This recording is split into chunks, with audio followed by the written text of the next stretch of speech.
The icy barrel of the gun lightly touched my left hand, and that simple contact seemed to freeze my entire body. The commander shouted orders in Somali, his voice cutting through the air of that morning of August 23rd, 2019. It was a little after 6 a.m., and the sun was beginning to rise over Mogadishu, painting the broken walls and dusty floor with an orange glow that contrasted with the despair of the scene. My hands were bound behind the column with barbed wire, and blood trickled slowly between my fingers. But honestly, the pain was the least of my problems at that moment. What truly tormented me was the noise inside me. My heart felt like a crazed drum, so loud I could barely hear the men around me. Before me stood 20 soldiers lined up in 2 perfect rows, each with an AK-47 already positioned. They stared at me with a strange mixture of anger and contempt, but there was something more. Something I would only understand years later. They weren't just there to end my life. Above all, they wanted to silence the faith I carried. That, to them, was more dangerous than any weapon. My name is Abdi Hassan.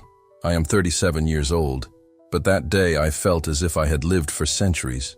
I grew up in Kismayo, in southern Somalia, a place where violence blends into daily life as if it were part of the very dust.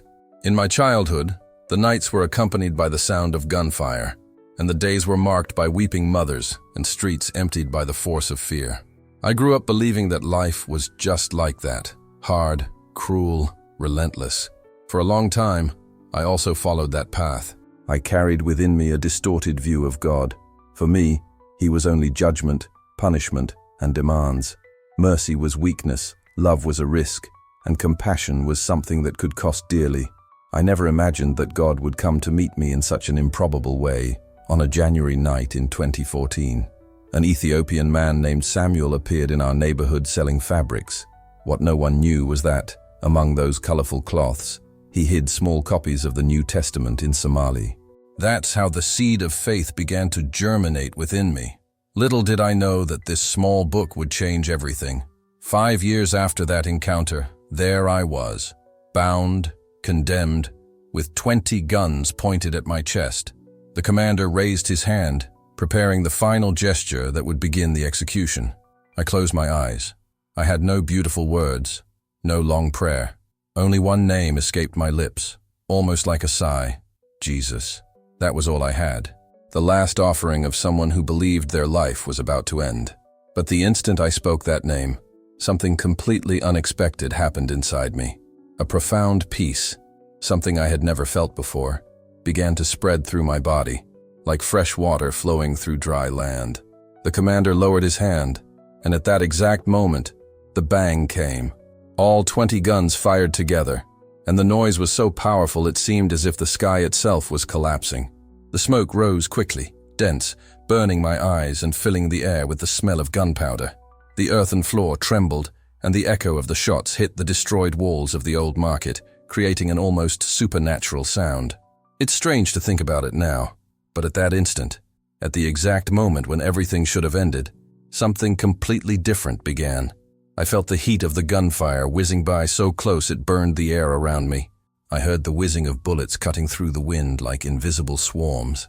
Fragments of concrete fell on my head as the column behind me began to crumble from the impact. And then, everything stopped. A silence so profound, so impossible, that it felt like the world had held its breath. It took me a few seconds to realize I was still alive. I slowly opened my eyes, afraid of what I would see. I was prepared to see my body destroyed, to feel the final pain before fainting and disappearing. I expected blood, lacerations, burns, but when I looked at myself, it was as if I were seeing another person. My beige tunic, already soiled by days of captivity, was exactly as before. No tears, no bloodstains, nothing. I ran my hands over my chest, my arms, my legs, and it was all intact skin. No pain, no wounds. Absolutely no sign that 20 rifles had just spat fire in my direction. It was then that I raised my head and saw the men who should have killed me. They were completely still. Rifles still raised, smoke rising like small gray snakes in the still air. But their faces said it all. The hatred had vanished. In its place was astonishment, and a fear so real I could almost touch it. 3 dropped their weapons to the ground, and the metallic clang echoed through the empty marketplace. 2 simply fell to their knees, unable to support their own weight. The commander, the man with the scar on his left cheek, recoiled as if he had seen a ghost. His lips trembled. His eyes, once hard as stone, were now brimming with tears, searching for some explanation in the air. But nothing could explain it, except God. Then something happened that affected me more than any bullet could have.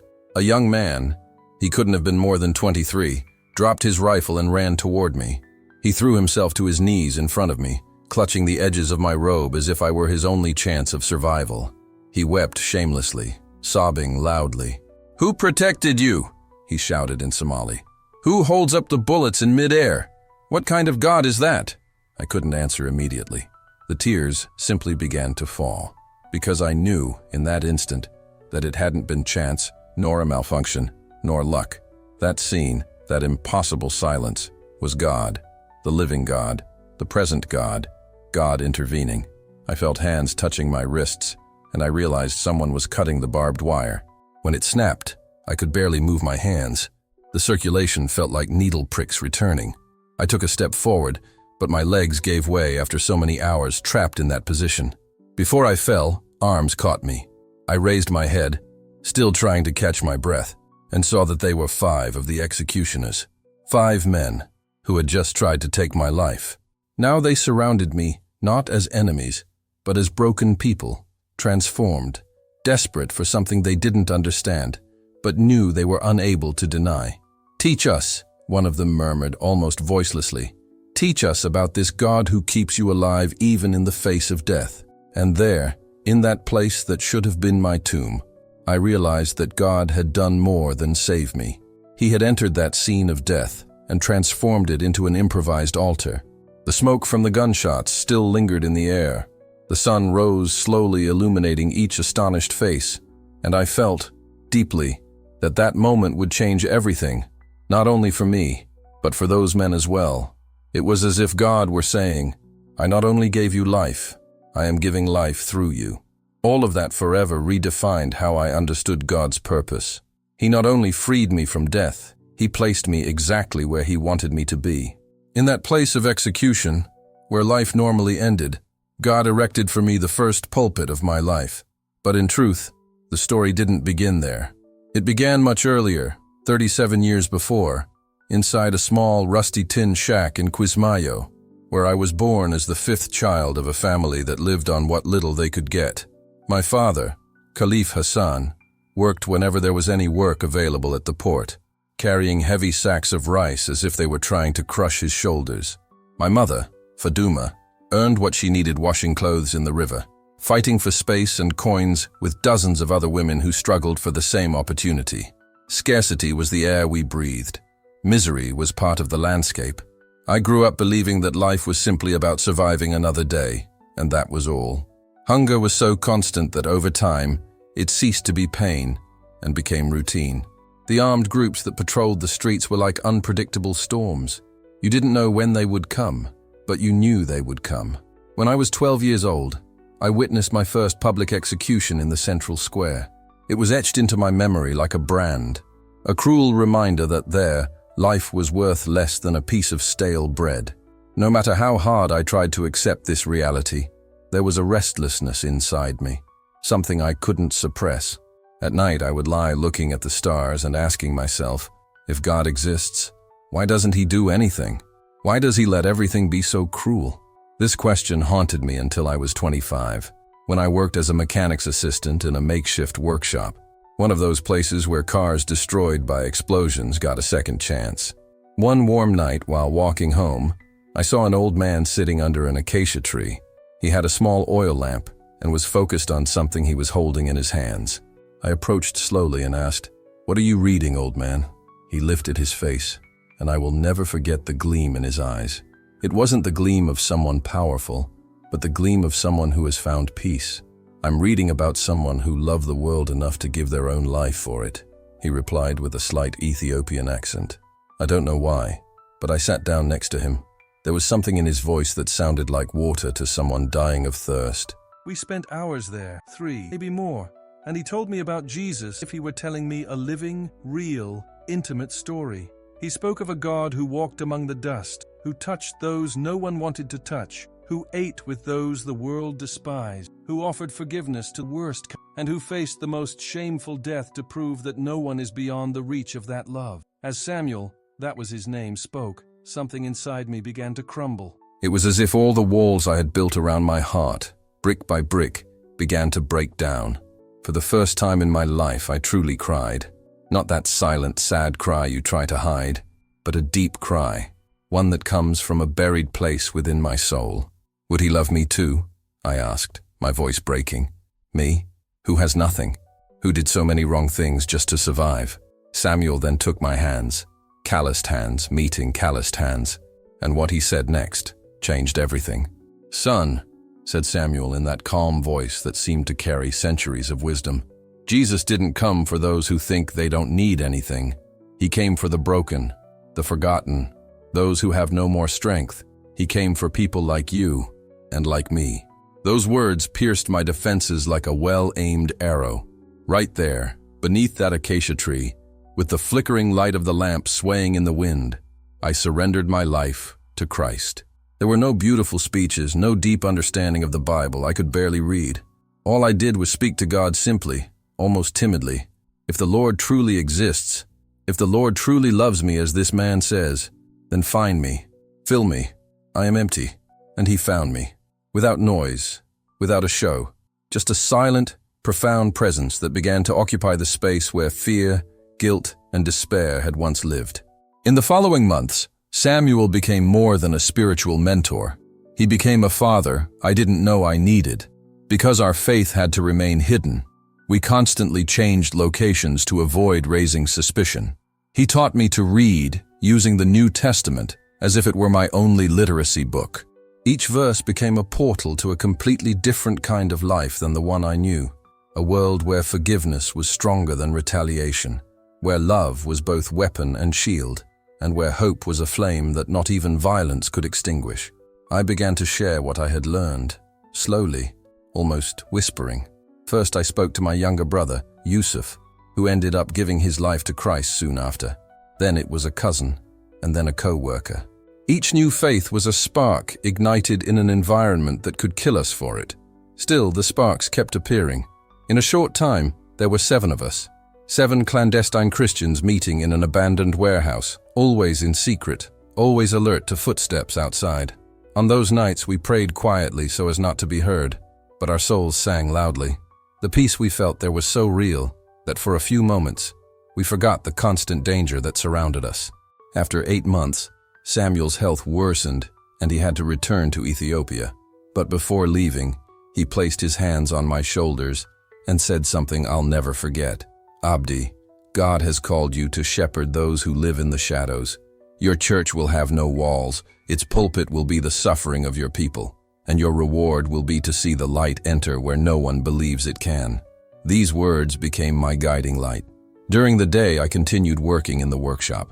At night, I became a secret evangelist. I brought food to the hungry, sat with widows who had no one else, comforted orphans in shacks where life seemed to have been uprooted, and in every gesture, in every conversation, I dropped seeds of the gospel, always with the care of someone who knows that a poorly chosen word could destroy entire families. I witnessed silent miracles. A former militant, marked by horrific crimes, has found peace for the first time in years. A woman who had been exploited since adolescence discovered that she was worth far more than she had been told her entire life. A homeless addict experienced liberation and rebuilt his identity as someone loved by God. But along with the miracles came the opposition. Rumors about me began to circulate. Local leaders started watching me. My family received veiled threats. My mother cried, begging me to abandon this madness before we all die. My father distanced himself from me and went months without even mentioning my name. Even brothers and sisters in faith reached out to me, worried. "Abdi, you're drawing too much attention," they said. "This isn't a place for boldness. People don't tolerate that. You need to hide better." Little did they know the price that was about to be paid. Some brothers insisted, "Abdi, go to Kenya or Ethiopia. There you can serve God without putting your life on the line. I thought about it seriously. There were nights when I caught myself imagining a life far away, a place where I could preach without whispering, where I didn't have to look over my shoulder at every corner. But whenever I was about to give in to that idea, something inside me wouldn't let me. It was like a soft yet firm voice saying, "If you abandon the flock, who will stay to care for them? If you flee, who will love the forgotten?" And so I stayed. And it was precisely that decision to remain that put me on Amin's path. Amin lived just 3 houses down from mine. The shack where he lived looked like it was about to collapse with any gust of wind. He was 52 years old, but looked much older. He was frighteningly thin, as if life itself were slipping away from his bones. He worked carrying boxes at the market when he had the strength, which happened less and less often. First I noticed his cough, a dry, deep cough that echoed in the silence of the nights. Then came the fever, which left him confined to the floor for weeks. His wife, Jalima, struggled desperately to earn money, and their 4 children, all still young, watched their father wither away with wide, frightened eyes. On a hot afternoon in March 2019, I heard hurried knocking on my door. When I opened it, Jalima was there, crying so hard she could barely breathe. "Abdi, please, he's dying. We have nothing to eat, no medicine. Can you do something?" I accompanied her to the shack. As soon as I entered, the stench of disease hit me like a blow. Amin was lying on an old rug, his skin ashen and drenched in sweat. He tried to smile when he saw me, but his face contorted in pain. "I don't want my children to see me like this," he murmured. "A man should die with dignity." I knelt beside him and held his weak hand. "Amin, dignity isn't about appearance. It's about having someone by your side when everything falls apart, and I won't leave you alone." During the following weeks, I spent every night with him after work.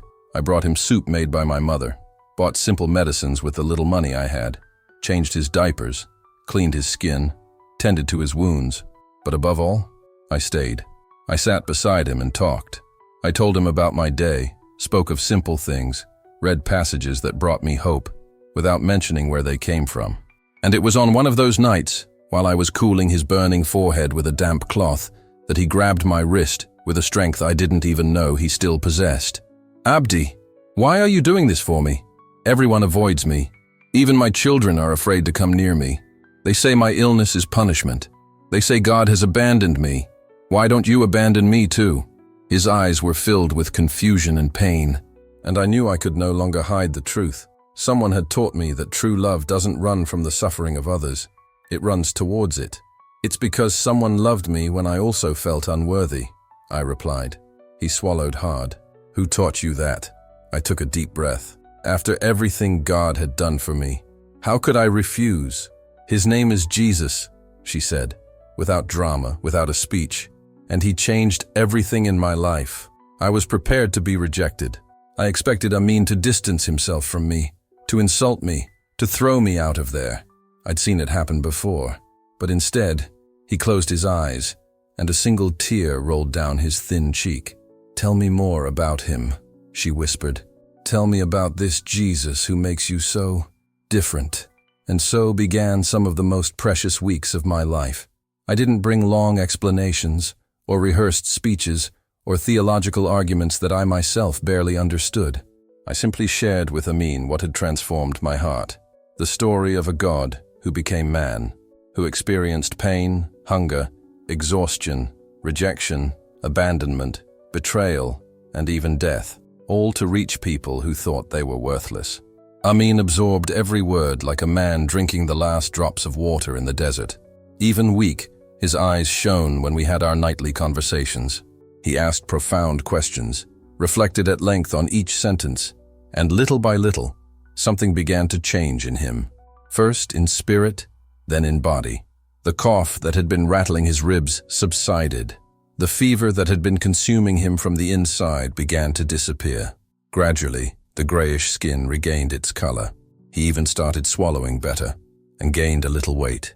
When we finally managed to get him to a doctor, one of those few who would agree to see us for almost nothing, the man ran all the tests, shook his head and said, "This makes no sense.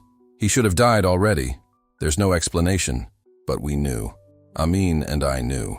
When light enters, It doesn't just illuminate the soul. Sometimes it illuminates the body as well. It was one night in July, while we were praying sitting on the floor of the cabin, that Amin interrupted me with a firm, surprisingly firm voice. Abdi, I want to completely surrender my life to Jesus. I know the price that this may have here. I know exactly what could happen to me, to my family, but I don't want to live in darkness anymore. I want that light you always talk about. We prayed together. And when he opened his eyes, there was such a profound peace in his face that it seemed almost supernatural. I feel like a huge weight has been lifted off me, he said, touching his chest, like I can finally breathe. But the joy was short-lived. 3 days later, while I was in the workshop, a boy came running towards me, completely out of his mind, sweating and trembling. Abdi! Abdi! There are armed men at Amin's house, and they're asking for you. My heart raced. I knew exactly what that meant. Some conversation was overheard. Some suspicious neighbor spied on us. Something changed in Amin's behavior that caught our attention. And so, we were exposed. Despite my body's instincts screaming at me to run in the opposite direction, my legs rushed toward his house. When I turned the corner, I saw 5 armed men surrounding the shack. Loaded rifles, hard eyes, all staring inside like wolves before cornered prey. Amin was on his knees with his hands clasped behind his head. Jalima and the children cried, clinging to each other. The group leader approached me, his face marked with smallpox scars, full of authority. Are you Abdi Hassan? He asked, without any emotion. It's me, I replied, and I surprised myself with the firmness of my voice because my knees were trembling beneath my robe. You are being accused of abandoning your faith and attempting to convert others to a forbidden religion. Do you have anything to say before you are taken away? I looked at Amin. He was crying, not out of fear for himself, but for me. Then I looked at Jalima, and I felt the desperation of that family who just wanted to survive. Finally, I raised my eyes to the sky, which was painted orange by the sunset. That same sky that had seen me born, that had seen my sins, my pains, and now saw my choice. I took a deep breath. I knew that answer would define everything. As the sun began to hide behind the destroyed houses, tinging everything orange, I knew I had nothing left to hide. I raised my face and spoke with what little conviction I had left. Jesus is real. His love is real, and no bullet, threat, or scream can erase that. The commander stared at me for a moment and let out a dry, almost soulless laugh. So you're going to die for your truth? He made a hand gesture. Take them both. We were dragged out of the house while Jalima's and the children's screams echoed like knives in the air. Amin tried to fight back, but his body was still too weak. I didn't resist. It wasn't courage. It was resignation. Deep down, I always knew this moment would come. They threw the 2 of us into the back of an old Toyota pickup truck, surrounded by armed men who didn't even blink. The truck sped through increasingly empty streets. Night fell suddenly, thick as a heavy blanket. Amin looked at me, his voice almost breaking. Abdi, forgive me. If I hadn't changed so much, if I had hidden more. I shook my head. Don't apologize for shining, brother. Light always disturbs the darkness, and when it tries to extinguish you, it's because you're illuminating the right place. The pickup truck stopped in front of an abandoned building on the outskirts of the city. We were pushed inside and separated. They took Amin to one room, and me to another. Those were the longest 72 hours of my life. They didn't lay a finger on me, but the psychological torture was relentless. Interrogations that seemed endless, lights on all the time, threats against my family, against my brothers in Christ, against Amin. Deny Jesus and walk away, that's all. They're just words. Your life is worth more than borrowed faith. I didn't talk much. I just repeated, in a hoarse voice, I cannot deny what I know. And every time I felt my strength waning, I would return to that night under the acacia tree with Samuel, to Amin's transformation, to every life that God had silently touched. On the 3rd night, they dragged me out of my cell. I don't even know what time it was. The sky was completely dark, with no moon, just a few stars that seemed too distant to care about me.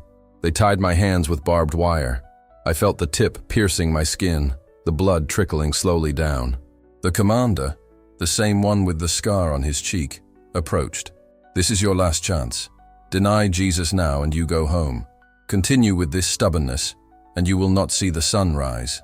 I took a deep breath, and I said, with the last of my courage I could find inside. You can take my life, but you can't take the truth from within me. Jesus is more real to me than the air I breathe. If I have to die for it, then I will die honored. He spat on the ground. So get ready. At dawn, you will be executed. They dragged me to an open courtyard and tied me to a concrete post. The barbed wire dug even deeper into my wrists. Blood dripped slowly. The pain was intense, but it wasn't what consumed me the most. What really weighed on my chest was fear. Raw, icy fear that feels like it's swallowing you whole from the inside. And there, alone, trapped, hurt, I could only do one thing: breathe and silently call out the name of Jesus. In that courtyard, with my hands tied and my body trembling, one question hammered in my mind like a drum. Was this how it would all end? At 37 years old, without saying goodbye to my family, without hugging my mother one last time, without seeing my nephews and nieces grow up, without being able to tell my siblings that I loved them, tears streamed down my face, and they weren't just tears of fear. They were tears of injustice. It hurt to think of Amin, who only wanted to live and know love. It hurt to imagine the void my absence would leave in my family. And even more deeply, it hurt to think of all those who might never hear about Jesus again, because I wouldn't be here to tell the tale. So I prayed. I prayed like I had never prayed in my life. I prayed for strength to endure, for peace to die well, if necessary, for a miracle, however small, however improbable. But above all, I asked that if my end was truly near, that God would transform that end into a seed, that my death would not be just suffering, but a testimony. The sky began to lighten slowly, as if God were opening the curtains of morning. First, a pale gray, then soft streaks of pink and orange. It was strange. The most beautiful sunrise I had ever seen arrived precisely on the day I believed I would die. I heard footsteps, lots of footsteps, quick orders in Somali, the dry sound of magazines being loaded, safeties being released, stocks hitting the ground. When I raised my head, 20 soldiers were lined up before me, 20 rifles pointed straight at my chest. I did the math in my head. 200 bullets. 200s. No human calculation could have saved me alive after that. The commander approached, his shadow stretching across the ground. Last chance, Abdi. Resign now. I slowly lifted my face. The wind touched my hair.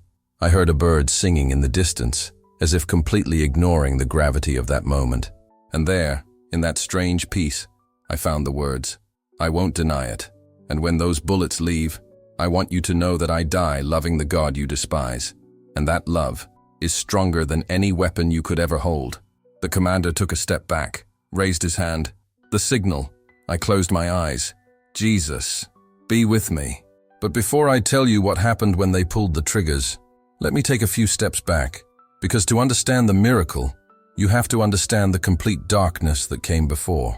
Those 72 hours of captivity were a plunge into the kind of torment that leaves no physical marks, but leaves deep scars on the soul. The cell was 2 meters by 2, without windows, with a damp floor and heavy air. It wasn't just the physical darkness. It was as if evil itself had been compressed into that space, whispering in my ears everything I feared to hear. God has abandoned you. Your faith is worthless. You will die alone, forgotten. I fought against these thoughts by repeating verses that I had memorized over the years. Even though I walk through the valley of the shadow of death, I will fear no evil. I kept repeating it and repeating it, but sometimes it seemed like I was just moving my lips without the strength to believe it. The interrogations were cruel in another way. They knew exactly where to press. They placed photos of my family in front of me. My mother, my father, my brothers, my nephews and nieces. They will pay for their stubbornness, the interrogator said. Do you want your faith to cost them their lives? Is that what Jesus wants? That question cut deeper than any knife. For a moment, the guilt almost crushed me. But then, in the silence of my soul, a memory surfaced, gentle and steady as a flame resistant to the wind. Anyone who loves their father or mother more than me is not worthy of me. It wasn't a harsh order. It was an invitation. Trust me above all else. Put the burden on me. And that's what sustained me in the darkness. There was a moment on that third night when I realized something painful and true. There are convictions so deep that they transcend comfort, transcend logic, and even transcend life itself. And it was precisely when this awareness matured within me that the night became even heavier. The guards left me completely alone. No interrogation, no insults, nothing but a silence so absolute it seemed to mock my faith. The darkness was so thick I couldn't distinguish the floor from the walls. And it was in that darkness that my mind began to torment me in a way that no physical torture could. I fell to my knees. I had no more words left inside me. God, where are you? That was all I could manage to murmur, if it was even a prayer at all. Does the Lord still hear me? Because I don't feel anything anymore. Nothing. And for the first time since I met Jesus, a doubt pierced me like a spear. What if all of this was an illusion? What if my faith was just an imaginary shelter that was now crumbling? But it was precisely in this abyss of uncertainty that something impossible happened. I heard no voices. I saw no lights. I had no visions. It was a presence, a peace so gentle that it began to fill that cubicle like water, filling a cracked glass. A peace without logic, without explanation, but as real as the smell of mold in the air. And along with that peace came a memory, as vivid as if it were happening right there before me. Samuel, sitting under that acacia tree years before, looking at me with those eyes that always saw beyond the visible. My son, a day will come when you will feel that God has abandoned you. But feelings lie. God's promises do not. And when you feel nothing anymore, hold on to what you know. What did I know? I knew that Jesus had died for me. I knew that he had changed my life from the inside out. I knew I had seen completely broken people transformed. I knew that the peace I felt there with me was not a figment of my delusional imagination. It was proof that God was present, even when he seemed silent. So I clung to that peace like a shipwrecked person to a piece of wood. And there, sitting on that damp floor, the anxiety inside me gave way to something greater. Purpose. I was afraid of death, of course, but the conviction that my life, and even my death, had a greater meaning in God's hands. That lifted me up. When they came to get me at dawn, I didn't walk like someone defeated. I walked as if I were accompanied. It was as if, with each step, the presence that had visited me the previous night was going with me. They tied me to that concrete pillar again. The barbed wire tore my skin, and I felt the blood trickle down my wrists. But strangely, it didn't consume me. I looked at the 20 soldiers who were preparing to kill me, and, for the first time, I didn't see monsters. I saw wounded men trapped in invisible chains, as much prisoners as I was. Men who lived in constant fear, taught to kill in order to survive. A deep compassion overcame me. Forgive them, Lord. They truly don't know what they're doing. Only later did I realize that these were the same words Jesus spoke on the cross. At that moment, I understood what true forgiveness is. It's not about forgetting the wrong. It's about seeing the broken heart behind it. The commander raised his hand. The soldiers adjusted their rifles. Fingers touched the triggers. I closed my eyes. I wanted my last thought to be completely surrendered to God. Nothing else mattered. Jesus, I whispered, and in that name I placed everything. My fear, my surrender, my hope, my whole life. The commander's hand went down. The sound that came was deafening. It was as if the sky had been torn in two. The roar of 200 bullets exploding at the same time formed a shockwave so strong that it vibrated inside my chest. The smoke filled the dry air, burning my throat, and for a moment, everything disappeared. The ground still trembled beneath my feet, but something inside me began to calm. I was alive. Each breath I took was a silent prayer. I looked again at the men who had tried to execute me and realized how fragile they were in the face of God's power. That absolute terror in their eyes wasn't just physical fear. It was the recognition that they had faced something beyond human comprehension. I felt a wave of compassion rising within me. They weren't monsters. They were prisoners of fear, instruments of a system that had turned them into executioners. And in that moment, I remembered Jesus' words on the cross. Father, forgive them, for they do not know what they are doing. A shiver ran down my spine, and I whispered, almost to myself, Lord, give me strength to love even those who have come against me. The commander was trembling so much he couldn't even stand. His eyes searched for something. perhaps an explanation, perhaps a way out, but there was nothing he could comprehend. He fell to his knees, his rifle sliding across the floor, and in that instant, I realized that no amount of human justice could contain the power of God. The same God who protected me in that attack was also standing before them, silent, but impossible to ignore. My life had been spared. There were no injuries, no pain, no marks beyond the blood that trickled slightly from the barbed wire cuts. My body was intact. I was alive. And there, in that profound silence, I understood something that would change my life forever. God's love and protection do not depend on circumstances, nor on human logic. He is real. He acts in ways that defy reason. At that moment, I felt a peace I had never experienced before. It wasn't just relief at being alive. It was the certainty that God was with me, even in the moments when everything seemed lost. Every tear I shed during those 72 hours of captivity, every prayer whispered in despair, every memory of Samuel, of Amin, of all those who had been transformed by the gospel, converged on a single truth. My life did not belong to me. It belonged to him, and he still had a purpose for me. Those men were still there, trembling, not knowing what to do. I said nothing. There was no need. The silence carried a message that no command, no rifle could convey. God is greater than any threat. God is faithful even when all seems lost. And that courtyard, which moments before represented certain death, now became a living testament to divine power and love.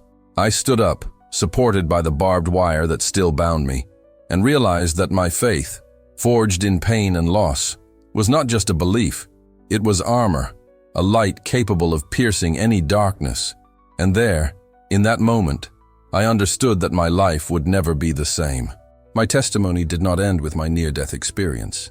It began there, before those men, before that world, before the sky that was now brightening with the dawn. And so, once again, I could say with complete certainty, Jesus is real. His love is real. And no threat, no weapon, no fear can erase the truth of his presence. Two of the men in the firing line simply fell backward, as if someone had ripped their strength away all at once. Their weapons crashed to the ground, raising small clouds of dust. Three others couldn't withstand the shock of what they had just witnessed. They dropped their rifles and collapsed to their knees, covering their heads with their hands, murmuring things I couldn't even make out. It was as if, in their despair, they had reverted to the first language they learned, seeking refuge in childhood in the face of the inexplicable. One of the youngest began to cry uncontrollably. Tears streamed down the dust that had accumulated on his face, forming small, clean trails. He repeated the same phrase over and over, as if trying to understand could undo what had happened. What have we done? What have we done? My God, what have we done? But it was what he said next that struck me to the core.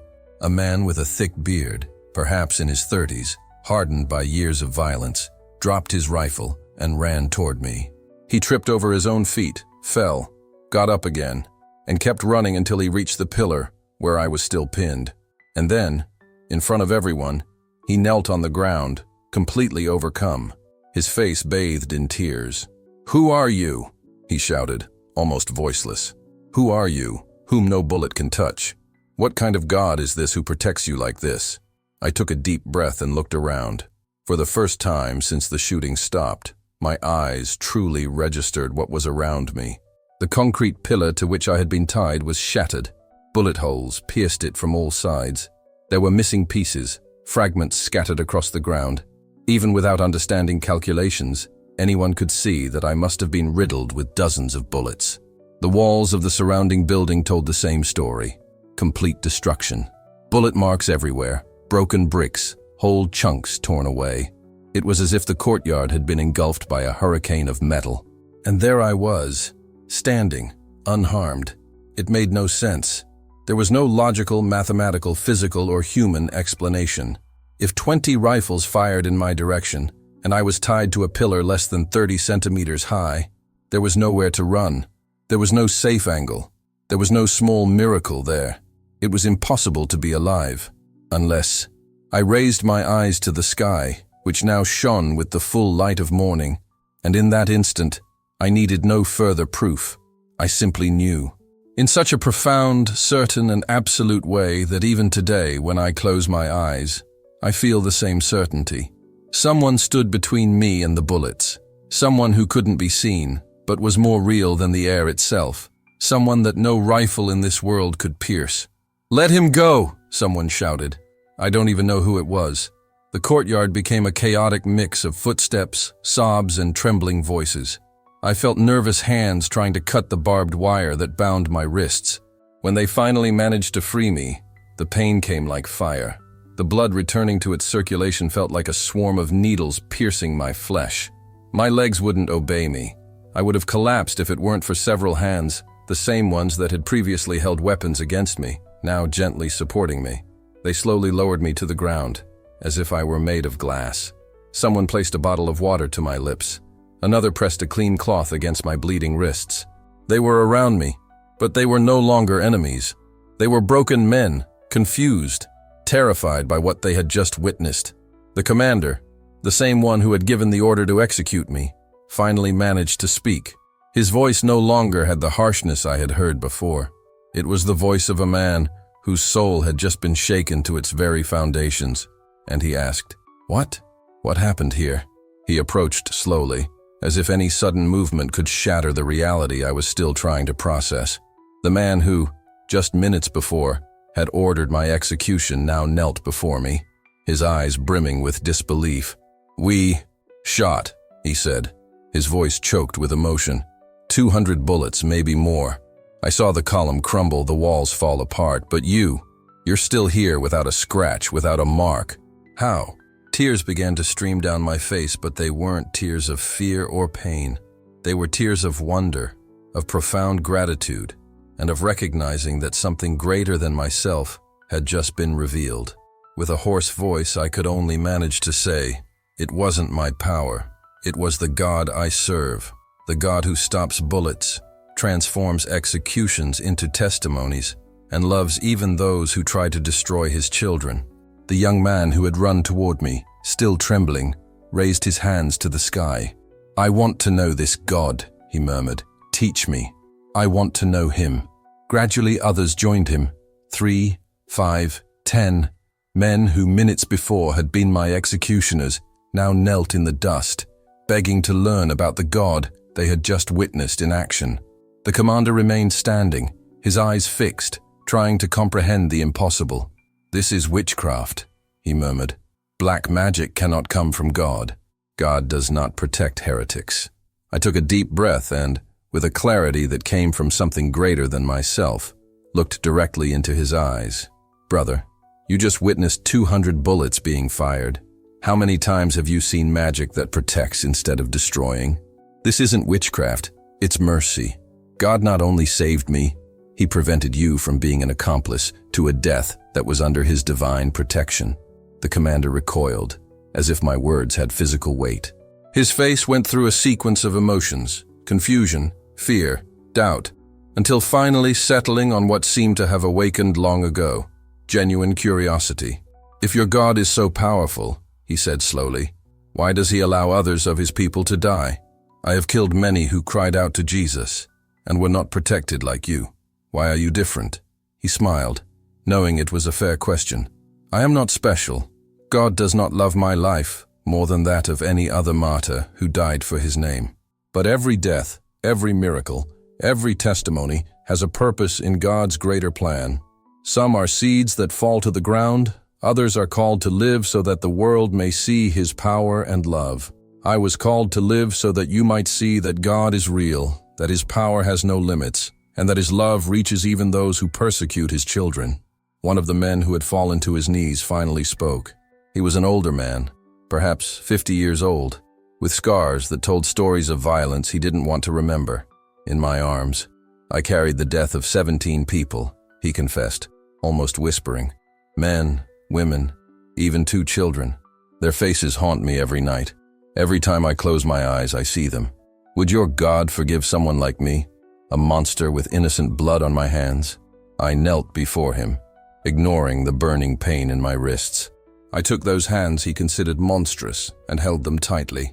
"Brother, the God I serve forgave a murderer named Paul, who persecuted Christians. He transformed him into the greatest missionary in history.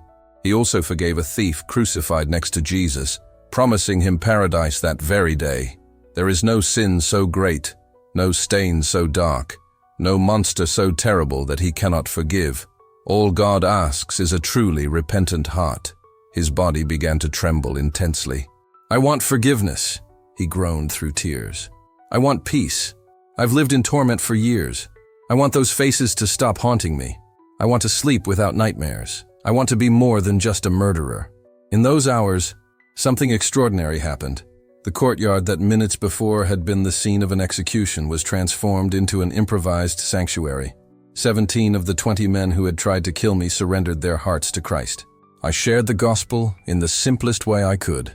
I spoke of a God who loved the world so much that he became human, who felt pain, temptation, rejection, and betrayal, and yet chose to die for sins that were not his, paying for us. I explained that salvation is not earned through good works, penance, or sacrifice. It is a free gift, accepted only with genuine repentance and humility. One by one, those men, accustomed to living as merciless warriors, began to crumble before a love they couldn't understand, but which they desired with all their hearts. We prayed together, not formally, but honestly, sometimes with confused words, sometimes with absolute silence. Some cried out for God to transform their hearts, others whispered confessions between sobs, and many simply wept, releasing years of accumulated pain and guilt. The commander watched from a distance, arms crossed, his expression difficult to decipher. The 3 men who hadn't joined in the prayer stood beside him, visibly uncomfortable, but without daring to interrupt. When we finally looked up, the sun was already shining high in the sky, illuminating a courtyard that had witnessed both terror and redemption. It must have been close to 10 in the morning. More than 3 hours had passed since what everyone believed to be my execution. 3 hours that not only saved my life but also radically changed the fate of 17 men.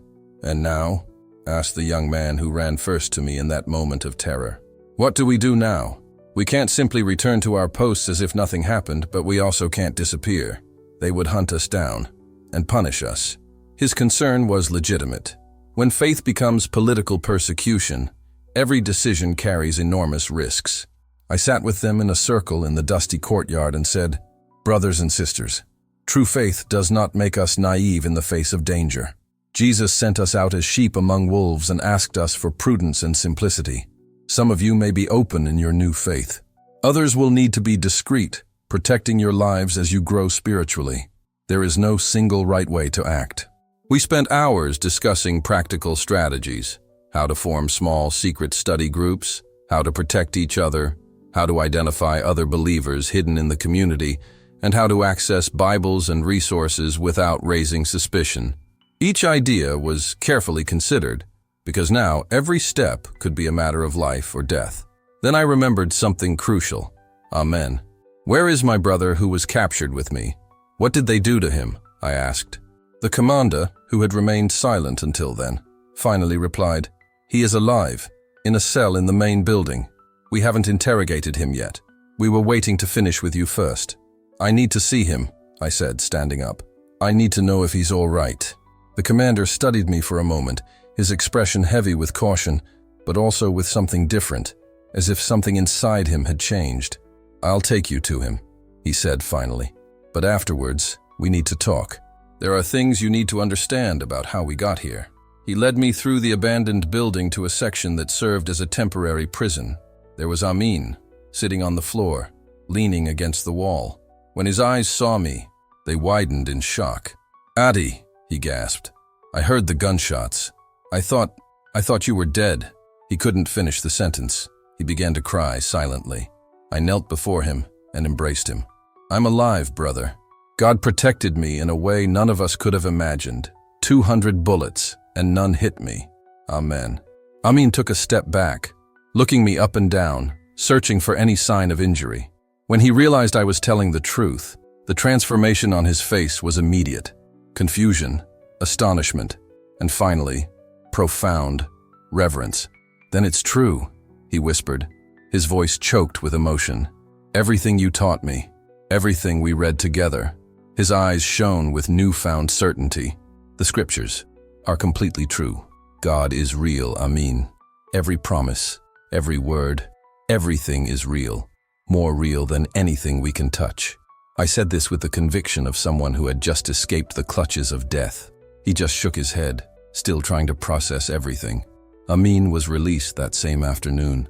The commander, still shaken, trying to hide the trembling in his hands, didn't declare any faith, but seemed to have reached a simple conclusion. Keeping prisoners so clearly marked by divine intervention might not be a good idea. Before letting us go, he called us aside. "Listen," he said softly, almost like someone afraid of being heard by the walls. "What happened here? You know you can't go around shouting it. There are forces in this country that aren't impressed by miracles. They only see threats. If you're reckless, I won't be able to protect you." I understood perfectly what he was trying to say. He was fighting against his own disbelief, against years of indoctrination, against the shock of seeing a predicted death turn into a living miracle. He needed time, and I would respect that. Amin and I walked back home practically in silence. Not because there was nothing to say, but because how could we put it into words? We left in the morning to die, and we were returning with the absolute certainty that God was walking among us. When we arrived in the neighborhood, the unexpected awaited us. The news of our liberation had reached us before we did. Jalima ran into Amin's arms with her 4 children clinging to her legs, all crying as if they had received their father back from the grave. My family arrived soon after. My mother, so frail, hugged me with a strength I hadn't seen since childhood. She cried like someone who had held her breath for days.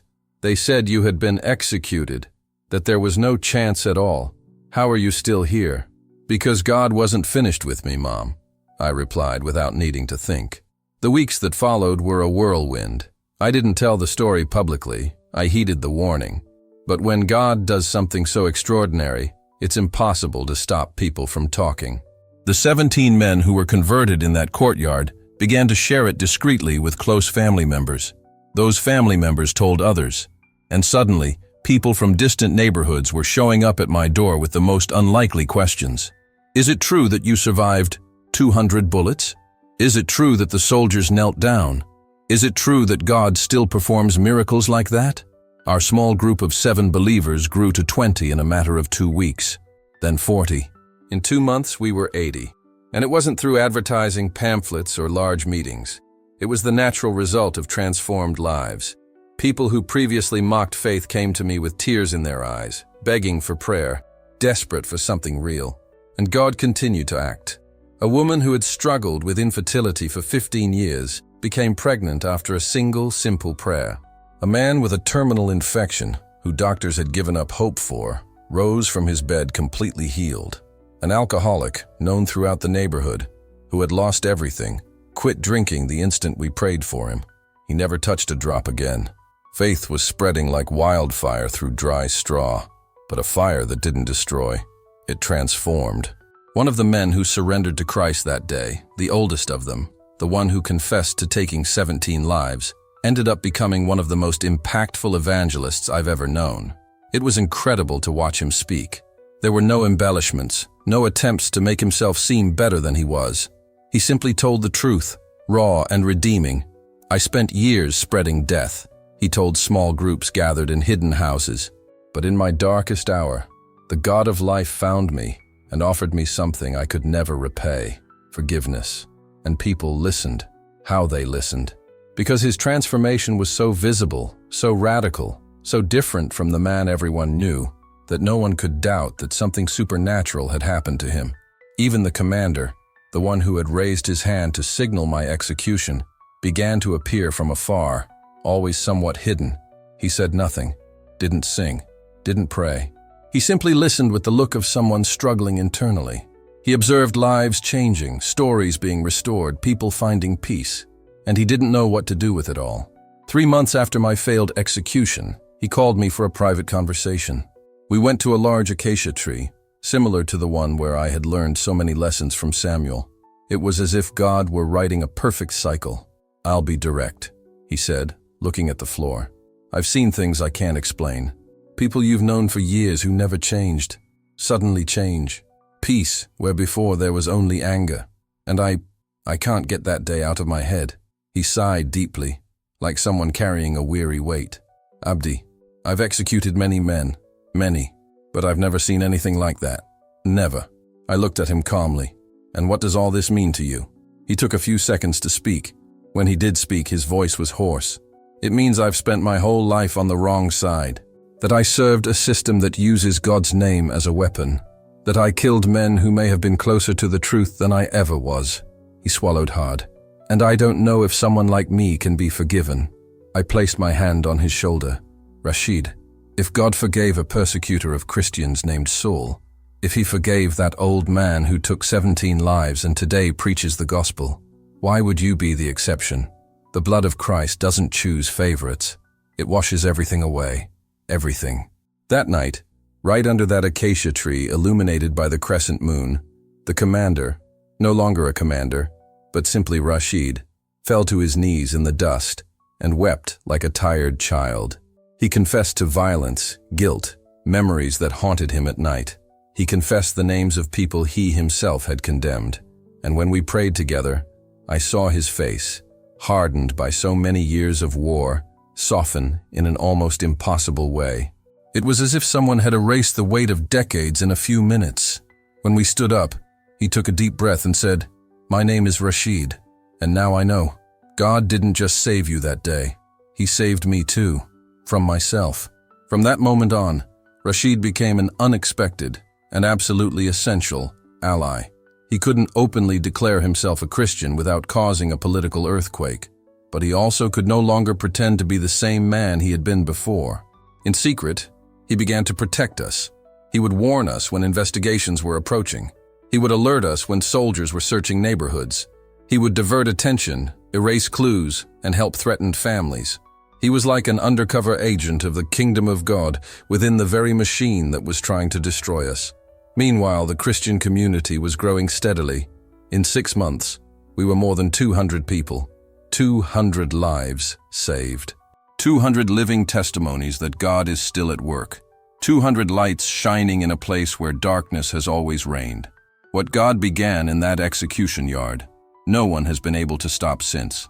And to think it all started with 200 bullets that never found my body. Sometimes I wonder how many lives have changed, because God decided to say, "No today," that morning. A year after that day, that should have been the last of my life, I received a visit I never imagined. It was a very young man. He couldn't have been more than 18 or 19 years old. He stopped in front of me with a mixture of shyness and urgency and said, My father is one of the men who were there that day. He told me about you." I froze. I didn't know what to expect. But then the young man continued, his eyes filled with tears. "My father was always violent. He hit me. He hit my mother. He was always drunk, always furious. I grew up thinking that this was normal." He took a deep breath. "But after that day, after he tried to kill you and saw you alive, he changed. He became a different man. He speaks calmly. He asks for forgiveness. He hugs us. I don't even know how to deal with this. It's like someone ripped a demon out of him." He then looked up at me and said, "I want the same God who transformed my father. I want to know this God who stops bullets and also heals hearts." At that moment, I understood something I've never forgotten. A miracle never stays confined to the place where it happens. It spreads. It touches families. It touches neighbors. It touches generations. As the community grew, so did its needs. Simply gathering people together was no longer enough. We needed prepared leaders, solid teachings, and strategies to keep everyone safe. And as always, God opened doors that I would never have found on my own. Believers from neighboring countries began to appear in the region discreetly, bringing Bibles hidden in rice sacks and torn backpacks. Missionary organizations discovered what was happening and began sending theological training through encrypted messages. A network of Christians spread across the world began to pray specifically for us, for protection, for wisdom, for spiritual growth. And it grew. It grew in a way that could only be the work of God. And let me tell you something. When a story of faith touches you, it's not just for you. Testimony is like a seed. Whoever keeps a seed in their pocket prevents it from becoming a tree. If this is affecting you, please share it. Someone might be going through their own dark night right now, feeling that God doesn't see them, that God doesn't act, that they are alone. Sometimes all a person needs is to hear that God still intervenes. Even today, even here. Write God of bullets if you believe that no situation is too impossible for him. Now, writing this account 3 years after that dawn that changed everything, I look at my wrists. The scars left by the barbed wire are still there, firmly marking my skin forever. These are the only marks I carry from that morning. And every time someone doubts my story, I show them these scars and say, these are the only wounds God left me with, so that I never forget that He was with me. They didn't remain as a reminder of pain, but as living proof of God's presence in the midst of suffering. He didn't prevent me from being tied up. He didn't stop the anguish, but He stayed with me in the fire and pulled me out when no one thought it possible. Today, our community has more than 500 believers, 500 people who decided to follow Christ, even knowing it could cost them their lives. Not all experience dramatic miracles like mine, but each carries their own story of redemption. And what about Amin, that brother who has suffered with me from the beginning? He made a full recovery from what seemed to be an incurable illness. Today, he is one of the most beloved leaders, and his smile is the best proof that God continues to write impossible stories. Today, she leads one of the largest Bible study groups in our community.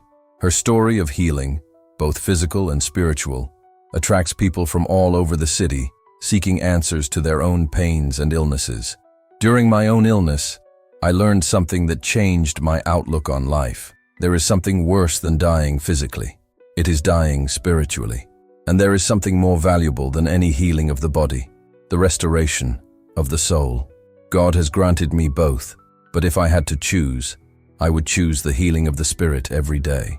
My family also went through a slow and layered path of transformation. The terror of almost losing me ended up bringing us closer.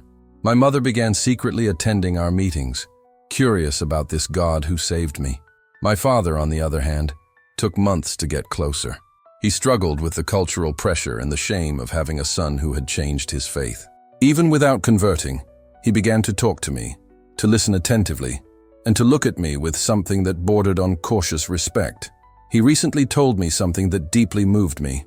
Abdi, I don't fully understand your God, but I see that He has made you a better man than I could ever be. That must mean something. For me, that was an immense victory. Rashid, the converted commander, remains in his position, but now with a completely different mission. He has saved countless lives, diverting investigations, warning of police raids, and providing documents for Christians who needed to escape immediate danger. He is a silent hero, whose deeds will hardly be publicly acknowledged, but whose impact is invaluable. In a recent conversation, he revealed something to me that made me cry. Abdi, there are nights when I can't sleep, thinking about all the people I killed before I knew the truth. I wonder how many were innocent, and the weight of that sometimes suffocates me.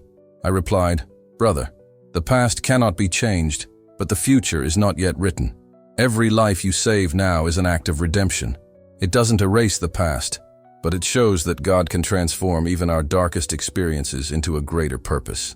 He nodded slowly. Now I understand why God didn't let you die that day. He needed me to see something that would change my whole life. And every time I think of those 200 bullets that missed me, I remember the God who serves us all, a God who makes the impossible possible. Not everyone who surrendered that day remained steadfast. Of the 17 who prayed with me, 3 returned to their former lives, 1 out of fear of persecution, another under family pressure, and the third for reasons he never fully revealed. These losses were painful, but I learned something that Jesus himself experienced. Some seeds fall on stony ground, sprout quickly, but do not take deep root. This is not the fault of the sower, but of the seed and the ground on which it fell. The 14 who remained became pillars, sustaining our faith and our community. The 14 who remained steadfast became the backbone of our faith community. Today, they are leaders, counselors, men of prayer, and living witnesses that God transforms persecutors into proclaimers of the gospel. Their stories are some of the most powerful tools we have for reaching people, because no one can argue against a truly changed life. Perhaps you wonder if everything I've been through, the fear, the suffering, the failed execution, was really worth it. And I tell you with absolute conviction, it was worth every second. Because I saw the hand of God act in such a clear, undeniable way that it forever changed how I look at life. 200 bullets flew in my direction. None of them hit me, 20 men witnessed this with their own eyes, and that certainty gave me a peace that no longer depends on circumstances. I no longer live in fear of death, because I faced it head-on and discovered that my God was there, between me and the impossible.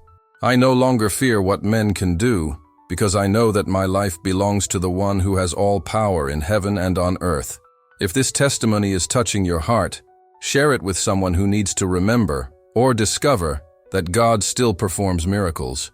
Write, God for bullets. Not because I need it, but because it blesses other people who may be on the verge of giving up. And perhaps you are facing your own execution, not with rifles, but with diagnoses that sound like death sentences, with debts that seem impossible to bear, with broken relationships, with vices that make you feel defeated. I want to remind you of something. The same God who stopped 200 bullets hasn't changed. He can intervene in your story too. I can't promise that he will do exactly what you imagine. I can't say when or how the miracle will come, but I can guarantee you this. If you surrender your life to him, it will happen. He might set you free. He may sustain you. He may transform his suffering into a message that will touch many people. The scars I carry on my wrists remind me of that every day. They are the only marks God left after that morning. And far from being ashamed of them, I see them as trophies of grace, reminders that he was with me even in the worst of moments. Perhaps you too have scars, some visible, others hidden deep in your heart. Let me tell you something. These scars don't prove your defeat. They prove your survival. They tell the story of everything that tried to destroy you and failed. Even Jesus bore scars after the resurrection. He showed them to Thomas, not because he forgot to heal them, but because they were part of the testimony. They were proof that the same one who died now lived forever. Your scars can also become part of your resurrection. And as I conclude this part of my testimony, I want to extend a sincere invitation to you. The same invitation I have extended to soldiers, prisoners, neighbors, family members, and strangers. If you have never experienced the love of Christ, if you're tired of carrying your fears, guilt, and pain alone, if you desire the peace I found in that execution yard, you don't need to wait until you're on the verge of death. You don't need a dramatic situation. All you need is a sincere heart.